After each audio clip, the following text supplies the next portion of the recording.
जब मैं पहली बार शिखर जी में शंका समाधान में शामिल हुआ था तब मैं सोचता था कि 1000 किलोमीटर दूर है, बाद में कब ऐसा अवसर आएगा। लेकिन परसौरिया हो गया, आज विदिशा है। महाराज श्री, मैंने परसौरिया में आपसे कहा था, प्रश्न पूछा था कि एक तरफ नैतिक मूल्यों में और आध्यात्मिक परंपराओं में गिरावट है और वो गिरावट लगातार दिखती है। तो आपने बड़ा सुंदर उसका उत्तर दिया था कि हम साधना के लिए 2 घंटे देते हैं, सत्संग के लिए 2 घंटे देते हैं, प्रवचन के लिए 2 घंटे देते हैं, बाकी बचे हुए घंटों में जो गंदगी हमारे दिमाग और कानों में आती है तो स्वाभाविक है कि वो भी परिणाम, उसके दुष्परिणाम हमें भुगतने होंगे। मेरे एक स्वर्गीय मित्र थे, उन्होंने एक पत्र लिखा था मुझे, उसमें उन्होंने एक बात अंत में लिखी थी, जनता सदैव पुकार मचाएगी, नूतनता नूतनता नूतनता। जनता सदैव पुकार मचाएगी, नूतनता नूतनता नूतनता। वो परिणाम नहीं जानते, नएपन के प्रति जो आकर्षण है उन्हें उसका परिणाम का अंदाजा नहीं है। उनसे जो लोग हमारी आध्यात्मिक तपस्या के औरा में रहने वाले लोग हैं वो तो शायद नूतनता के इस प्रभाव से मुक्त रहते हैं, लेकिन जो बड़ी संख्या है, देश आज 60% नौजवान जवान हैं इस देश के भीतर, वो उस नूतनता की इस छद्म ऊर्जा के परिवेश में है। और ऐसी स्थिति में हम अगर इतनी बड़ी जवानी को उस अंधी गली से वापस ना ला पाए और जाने से ना रोक पाए तो ये ताकतवर देश कब उसको नुकसान होगा, इसका अंदाजा मुझे लगता है कि दिख भी रहा है। और मैं एक बात जरूर इसमें कहूंगा कि हम आने वाली पीढ़ी के लिए तप करते हैं, साधना करते हैं कि हमारे बच्चे हमसे बेहतर जिंदगी जी सके। लेकिन हम ये कभी कहते नहीं थे कि भौतिक जिंदगी जिए, हम ये मानते थे कि हमारी आध्यात्मिक परंपरा का उत्तराधिकार उनके पास हो। लेकिन ये चीज मुझे, मैं परिक्रमावासी हूं नर्मदा का, लेकिन जब मैं वहां पर भी देखता था तब मैंने इस पर लिखा था बड़े कड़वे शब्दों में कि हम व्यवस्था के उत्तराधिकारी बनते जा रहे हैं, तब के उत्तराधिकारी हम नहीं हैं। और इसलिए मेरा आपसे सिर्फ निवेदन इतना ही है कि हम व्यवस्था के उत्तराधिकारी की योग्यता हम में हो, लेकिन हम तब के उत्तराधिकारी बनने के क्रम में क्या करें, यही मेरा प्रश्न है।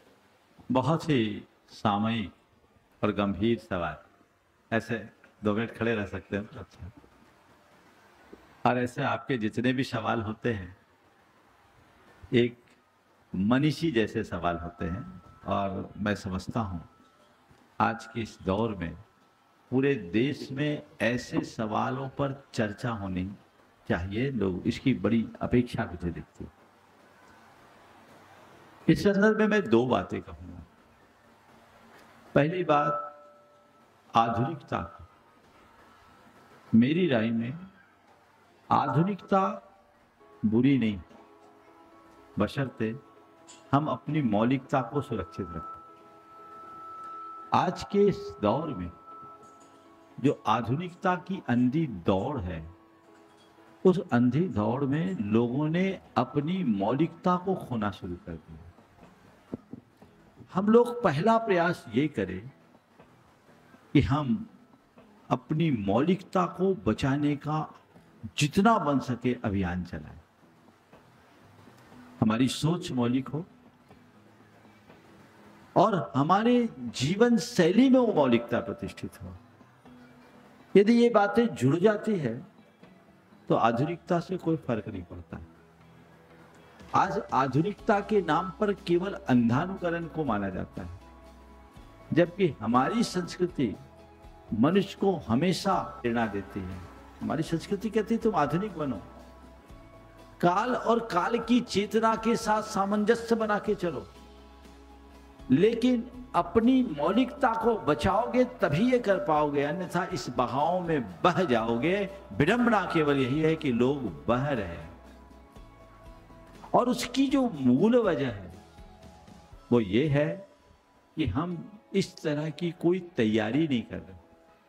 आज की शिक्षा व्यवस्था, आज का वातावरण, चाहे वो घर परिवार का हो या समाज का, पहले हमें जो प्रेरणा मिलती थी सत्यम बद धर्मम चर, अब वो खो गई।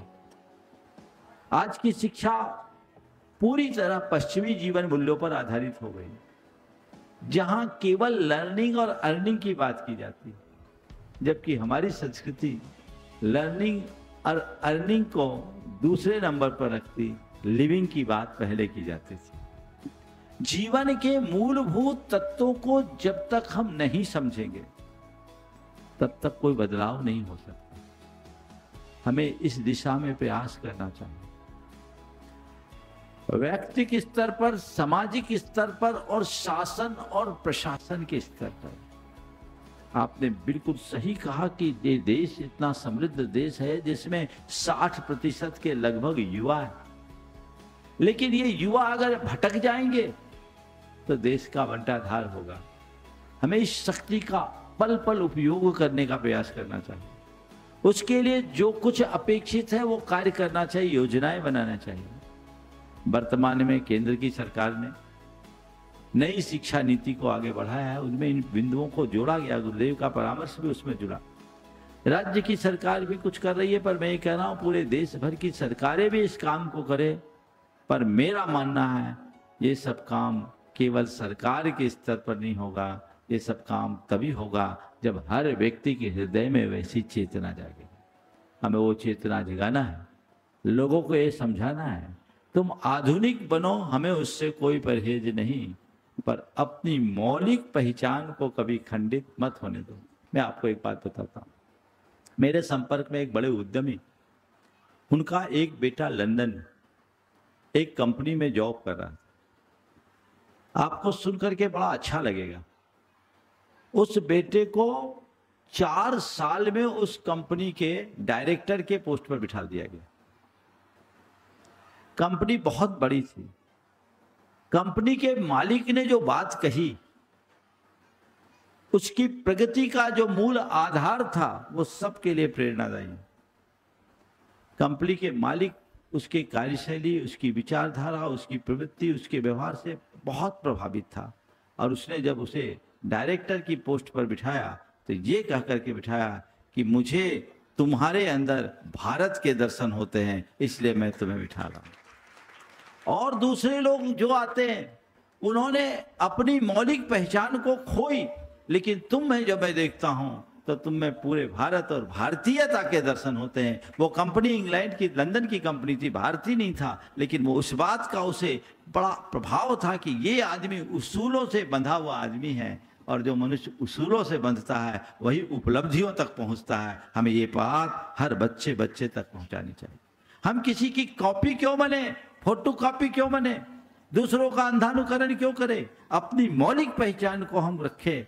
हम कहीं से कम नहीं हैं, बल्कि हमारी जो सांस्कृतिक विरासत है वो विश्व में सबसे मूल्यवान है, उसे हम समझें। दूसरी बात, व्यवस्था तो हम विरासत में सौंप रहे हैं, लेकिन अवस्था का ध्यान नहीं। मैं अक्सर बोलता हूं कि आज लोग पूरा ध्यान संपत्ति पर दे रहे हैं। हमारा ध्यान संपत्ति के साथ संस्कृति पर होना चाहिए। उस संस्कृति को प्रारंभ से अगर हमने विकसित किया तो ये बहुत बड़ी उपलब्धि होगी, और हमें इस तरह का प्रयास करना चाहिए।